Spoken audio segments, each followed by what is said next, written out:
Kairo dan Amman mengklaim keberhasilan diplomasi setelah berhasil meyakinkan Presiden Amerika Serikat, Donald Trump, untuk tidak mendukung pemindahan paksa warga Palestina dari Gaza.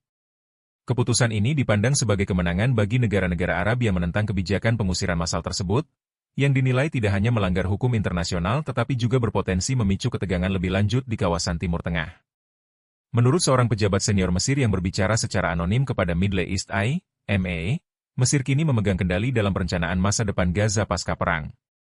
Dengan dukungan dari negara-negara Arab dan Washington, Kairo telah menempatkan dirinya sebagai mediator utama dalam upaya mencari solusi yang stabil dan dapat diterima oleh berbagai pihak. Perubahan sikap Trump ini tidak terjadi begitu saja.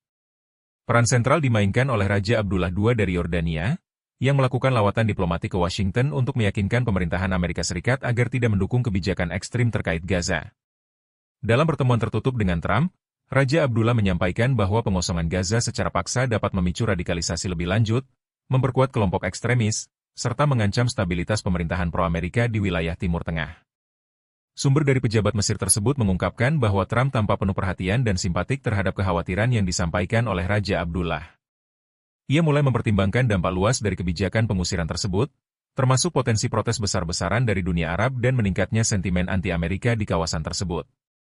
Selain berhasil mengubah pendekatan kebijakan Amerika Serikat terhadap Gaza, Mesir juga memperkuat perannya sebagai mediator yang kredibel di kawasan dengan berhasil menegosiasikan pembebasan 6 tawanan hidup oleh Hamas pada hari Selasa. Jumlah ini 2 kali lipat dari yang sebelumnya disepakati dalam gencatan senjata yang tengah berlangsung. Sumber tersebut menyebutkan bahwa salah satu faktor utama yang memungkinkan pembebasan tawanan ini adalah kesepakatan antara Hamas dan Israel, di mana Israel setuju untuk mengizinkan masuknya alat berat dan rumah mobil ke Gaza sebagai bagian dari upaya awal rekonstruksi pasca perang. Sebelumnya, Israel sempat menahan bantuan semacam ini, yang menyebabkan ketegangan antara kedua pihak dan menghambat implementasi gencatan senjata. Upaya Mesir dalam menengahi konflik ini semakin memperkuat posisinya sebagai kekuatan utama dalam perundingan pasca perang.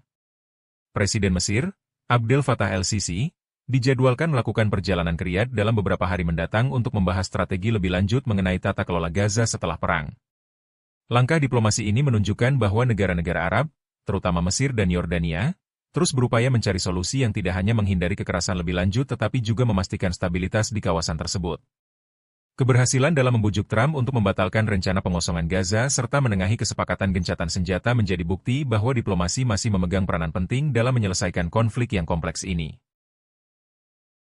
Kunjungan ini menjadi bagian dari upaya diplomatik yang lebih luas dalam rancang solusi jangka panjang bagi tata kelola wilayah kantong Palestina tersebut setelah konflik berkepanjangan yang telah menyebabkan kehancuran besar. Menurut laporan Reuters, rencana pasca perang yang tengah disusun tidak akan melibatkan Hamas maupun otoritas Palestina secara langsung dalam struktur pemerintahan baru. Sebagai gantinya, pengawasan keamanan di Gaza akan diberikan kepada pasukan kepolisian yang telah berada di wilayah tersebut sejak sebelum Hamas mengambil alih kendali pada tahun 2007. Keputusan ini bertujuan untuk menghindari dominasi salah satu faksi tertentu, yang dapat memicu konflik baru di antara kelompok-kelompok politik Palestina. Meskipun Hamas tidak akan secara langsung terlibat dalam pemerintahan Gaza pasca perang, sumber yang sama menyebutkan bahwa kelompok tersebut telah menunjukkan fleksibilitas dalam perundingan terkait tata kelola wilayah itu. Hamas menegaskan bahwa mereka dapat menerima solusi apapun selama keputusan tersebut dibuat oleh faksi-faksi Palestina sendiri, bukan oleh Israel atau Amerika Serikat. Hal ini mencerminkan sikap bahwa kendali atas Gaza harus tetap berada di tangan rakyat Palestina dan tidak boleh ditentukan oleh kekuatan asing. Namun, tantangan besar masih membayangi pembentukan pemerintahan baru di Gaza, terutama dalam hal siapa yang akan bertanggung jawab atas keamanan internal wilayah tersebut. Meskipun ada usulan untuk melibatkan pasukan kepolisian yang masih tersisa di Gaza sejak sebelum 2007, tidak jelas apakah mereka memiliki kapasitas yang cukup untuk menjalankan tugas ini secara efektif. Selain itu, pertanyaan tentang bagaimana memastikan stabilitas tanpa kehadiran kekuatan bersenjata yang kuat masih menjadi perdebatan utama dalam diskusi antara negara-negara Arab. Di sisi lain, Israel tampaknya memanfaatkan situasi yang berkembang ini untuk kepentingannya sendiri. Pemerintah Israel telah mendirikan sebuah direktorat khusus yang bertugas memfasilitasi apa yang mereka sebut sebagai imigrasi sukarela warga Palestina dari Gaza. Langkah ini dianggap sebagai upaya untuk mengurangi populasi Palestina di wilayah tersebut dengan dalih memberikan pilihan bagi mereka yang ingin mencari kehidupan di luar Gaza. Namun, di tengah langkah-langkah tersebut, Israel juga menunjukkan kesediaan untuk terlibat dalam diskusi lebih lanjut mengenai masa depan Gaza. Pemerintah Israel telah mengumumkan bahwa mereka siap untuk memulai negosiasi tahap kedua dari gencatan senjata yang sedang berlangsung. Perundingan ini diperkirakan akan mencakup pembicaraan lebih mendalam mengenai struktur pemerintahan pasca perang di Gaza, termasuk kemungkinan keterlibatan berbagai pihak dalam rekonstruksi dan tata kelola keamanan di wilayah tersebut. Dengan begitu banyak kepentingan yang bermain dalam situasi ini, masa depan Gaza masih menjadi teka-teki besar. Sementara negara-negara Arab berusaha membangun solusi yang melibatkan elemen-elemen Palestina sendiri, Israel dan Amerika Serikat juga terus mencari cara untuk mempertahankan pengaruh mereka atas wilayah strategis ini. Bagaimana negosiasi ini berkembang dalam beberapa bulan ke depan akan menjadi faktor penentu dalam menciptakan stabilitas jangka panjang di Gaza dan kawasan sekitarnya. Negara-negara Teluk dikabarkan akan memainkan peran langsung dalam proses rekonstruksi Gaza, sebuah langkah yang bertujuan untuk menghindari skenario yang terjadi di Lebanon pasca Perang Saudara. Dalam kasus Lebanon, meskipun pemerintahan baru telah terbentuk setelah perang berakhir pada tahun 1990, kelompok Hizbullah tetap mempertahankan persenjataannya dan beroperasi sebagai kekuatan militer di luar kendali negara. Negara-negara Arab kini ingin memastikan bahwa situasi serupa tidak terjadi di Gaza, dengan membangun mekanisme tata kelola yang stabil serta sistem keamanan yang tidak memberi ruang bagi faksi bersenjata untuk bertindak di luar pemerintahan yang sah. Sebagai bagian dari strategi tersebut, negara-negara Teluk berencana untuk menginvestasikan dana besar guna mendukung rencana Mesir dalam menjaga stabilitas Gaza pasca perang. Investasi ini akan difokuskan pada pembangunan infrastruktur, fasilitas umum, dan layanan dasar seperti pendidikan serta kesehatan, dengan tujuan utama mencegah fragmentasi kekuasaan yang dapat mengarah pada ketidakstabilan jangka panjang. Selain itu, dukungan finansial dari negara-negara Teluk juga dipandang sebagai cara untuk memberikan alternatif bagi kelompok-kelompok di Gaza agar tidak kembali bergantung pada organisasi bersenjata sebagai sumber utama keamanan dan kesejahteraan ekonomi. Sebuah penilaian yang dirilis pada hari Selasa oleh Perserikatan Bangsa-Bangsa, Uni Eropa, dan Bank Dunia memperkirakan bahwa proses rekonstruksi Gaza dan tepi barat yang diduduki akan membutuhkan anggaran lebih dari 50 miliar dolar. Dari jumlah tersebut, setidaknya 20 miliar dolar harus dialokasikan dalam 3 tahun pertama untuk membangun kembali infrastruktur dasar, termasuk perumahan, sistem listrik, serta jaringan air dan sanitasi yang telah hancur akibat konflik berkepanjangan.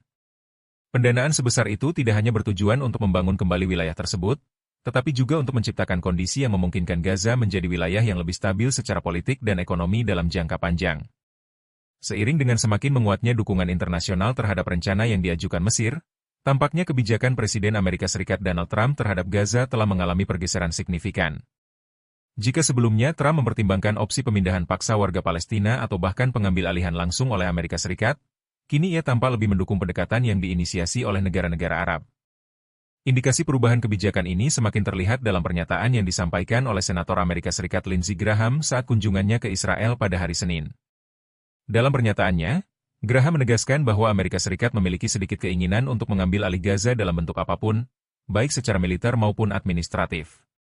Sementara itu, Raja Abdullah II dari Yordania telah menyampaikan kepada Senator Richard Blumenthal bahwa negara-negara Arab kini memiliki skenario konkret untuk menyelesaikan konflik di Gaza dengan cara yang lebih diplomatis.